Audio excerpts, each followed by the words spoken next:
તો મિત્રો આપણે શૂલપાણેશ્વરના દર્શન કર્યા પછી રામપરા ગયા હતા અને ત્યાં ભોજન કરી અને ત્યાંથી નીકળી ગયા હતા. લગભગ 50 કિલોમીટરનું અંતર કાપ્યા પછી આપણે અહીં આવ્યા છીએ અને આ જે મંદિર છે તે ખૂબ જ જૂનું છે, પરંતુ ખૂબ મોટું અને વિશાળ છે અને એ પણ રસ્તા પર જ આવેલું છે. આપણે પરિક્રમા કરતા હોય ત્યારે આ રીતે સામાન રાખવામાં આવે છે, લાકડી પણ સાથે રાખવામાં આવે છે, એકાદા વાસણ જે પાણી પીવા માટે રાખવામાં આવે છે.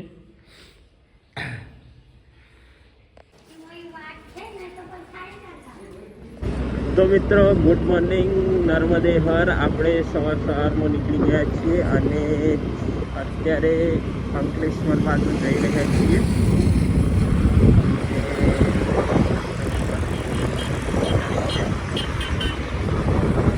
કેટલાક મોટાભાગના જે પૈદલ વધારે કરે છે, તેમ છતાં કેટલાક રોડ ઉપર બી ચાલે છે, કારણ કે જો આપણે મૈયાના કિનારે જઈએ ત્યારે ઉતાર ચઢાવ વધારે હોય છે, પરંતુ અહીં એટલો બધો ઉતાર ચઢાવ ના હોય અને ચાલવામાં થોડી સરળતા રહે છે.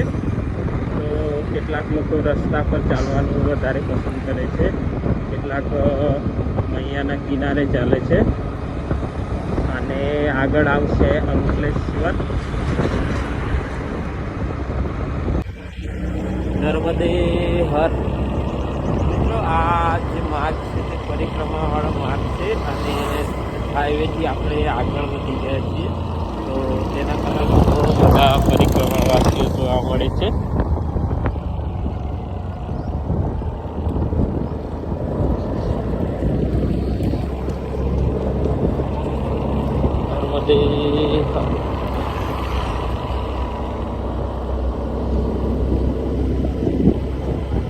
તો મિત્રો આપણે અંકલેશ્વર આવ્યા છીએ અને અંકલેશ્વર એક મહાદેવનું મંદિર છે અને નર્મદા મૈયાનું પણ મંદિર છે. તો તે તમને બતાવું, અહીંથી જુઓ.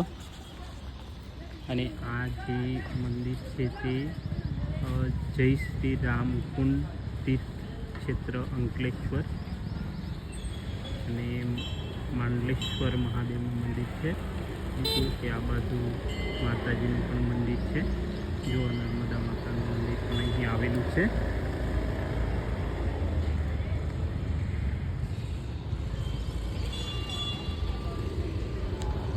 તો આપણે ફાઇનલી દર્શન કરી લીધા છે અને હવે આગળ જઈશું. સમુદ્ર પાર કરવા માટે જ્યારે તમે વિમલેશ્વર આવશો ત્યારે સૌથી પહેલાં તમારે અહીં ટિકિટ બુકિંગ કરાવવું પડશે, મતલબ ટિકિટ લેવી પડશે. અને ત્યાર પછી તમે અહીં આશ્રમ આવેલો છે, તો તમે અહીં આરામ કરી શકો છો, ભોજન કરી શકો છો. અહીંયા ભોજનની પણ સારી એવી સુવિધા છે, તો તમે અહીં શાંતિથી ભોજન કરી લો. અને બીજી વાત કરું તો અહીં 2 મંદિર આવેલા છે, તે પણ ખરેખર જોવાલાયક છે. જો તમે જુઓ તો તમને ખૂબ જ મજા આવશે. આ છે વિમલેશ્વર મહાદેવના મંદિર. જુઓ, આની અંદર 12 જ્યોતિર્લિંગ આવેલા છે અને ખૂબ મોટું છે. અંદરથી જોશો તો ખરેખર વિશાળ છે. અને બાજુમાં જે આવેલું છે તે મંદિર તો કંઈક અલગ જ અદ્ભુત છે.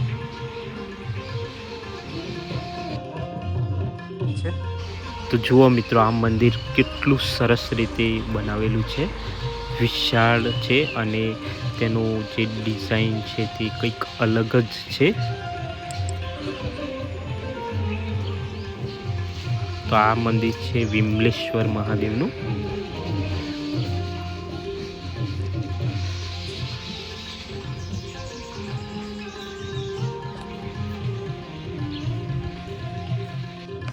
તો મિત્રો જ્યારે પણ આપણે બાઇક કે વાહન લઈને આવ્યા હોય તો તે કઈ રીતે જાય, તો અહીંયાથી આપણે સમુદ્ર પાર કરવાનો રહેશે અને આપણી જે ગાડી છે તે ડ્રાઈવરને આપી દેવામાં આવશે. ત્યાં રજિસ્ટ્રેશન કરાવ્યા પછી તો તે લોકો લઈ જશે. તો તેના જે ભાડું છે તે 700 રૂપિયા લેશે અને જે બોટની અંદર જવાનું છે તે 500 થશે. વાહનવાળા માટે 500 અને યાત્રી માટે ઓછા પૈસા થાય છે. તો મિત્રો આપણે ફાઇનલી રજિસ્ટ્રેશન કરાવી દીધું છે અને હવે જઈશું ત્યાં સમુદ્ર કિનારે અને ભાઈ ત્યાં આવશે. ત્યાંથી આપણી એક્ટિવા લઈ અને અંકલેશ્વર ભરૂચ થઈને આગળ આવશે. તો વિડીયો એન્ડ સુધી જરૂર જોજો. તો આ જે રસ્તો છે તે રસ્તેથી આપણે જવાનું છે.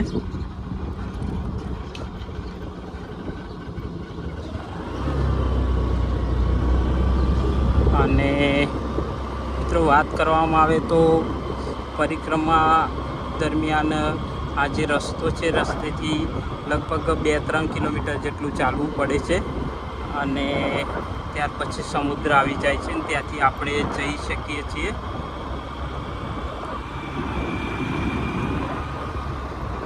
સમુદ્ર કિનારાનો જે વિસ્તાર હોય છે તે મોટે ભાગે ખારો વિસ્તાર હોય છે અને જેના કારણે ખેતી ખૂબ જ ઓછી થાય છે, એટલે કે ના બરાબર હોય છે.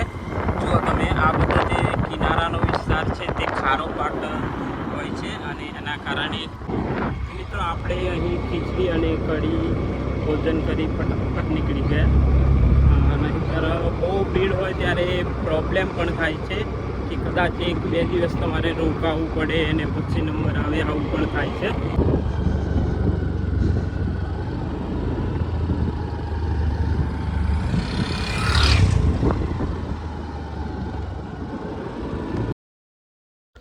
તો મિત્રો ભૈયાજી છે તે સામેના કિનારે આવી જશે, એટલે કે આપણે સમુદ્ર પાર કરીને જશું અને આ જે ભૈયા છે તે ભરૂચ અંકલેશ્વર ફરી અને સામે જે મતલબ પુલ બનાવેલો છે ત્યાં થઈને સામે આવી જશે. તો એ રીતે એની પ્રોસેસ છે.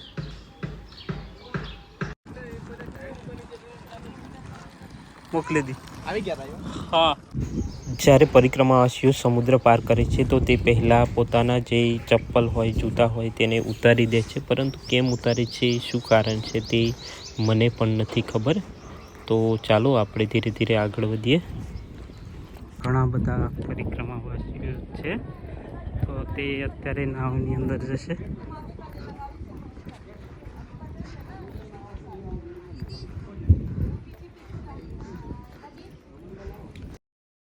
તો મિત્રો ફાઇનલી આપણે નાવની અંદર બેસવા માટે ફાઇનલી આવી ગયા છીએ. પરંતુ અહીં તમને બતાવું કે પાણી ખૂબ ઓછું છે. જ્યારે પાણી સમુદ્રનું મતલબ અહીં ભરાશે ત્યારે આપણે આગળ વધી શકીશું, કારણ કે પાણી ઓછું છે એટલે નાવડી હોય તે આની અંદર તરી ના શકે. તો તેની રાહ જોઈ રહ્યા છીએ. અહીં બધા જે પરિક્રમાવાસીઓ છે તેના કારણે અહીં બેઠા છે. પરંતુ હવે થોડી વારની અંદર જ્યારે પાણી આવશે તો બધા અહીંથી જશે.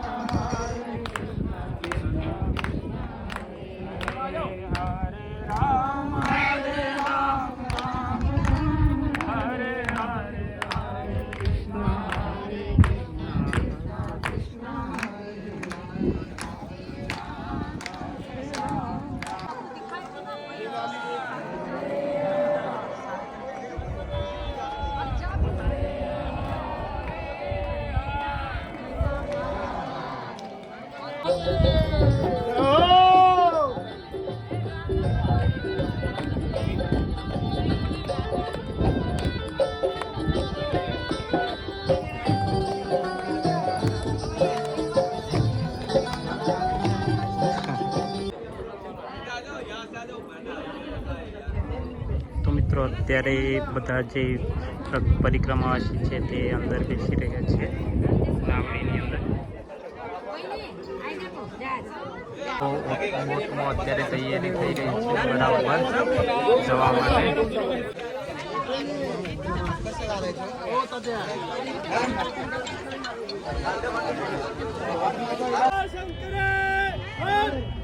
પાર્વતી પતે હર હર મહાદેવ.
मेरा हाथ से झटका लगा के तो उतर चल जाए, पानी में चल जाए, रिस्क में नहीं लेगा, इसलिए तो मैं मेरा अपना फोन चल गया पानी में, हम कहाँ निकल रहे हैं, हाथ में गिर जाएगा निकल जाएगा फोन कैसे।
ફાઇનલી આપણે આવી ગયા છીએ કિનારાની નજીક. જુઓ, નર્મદે હર.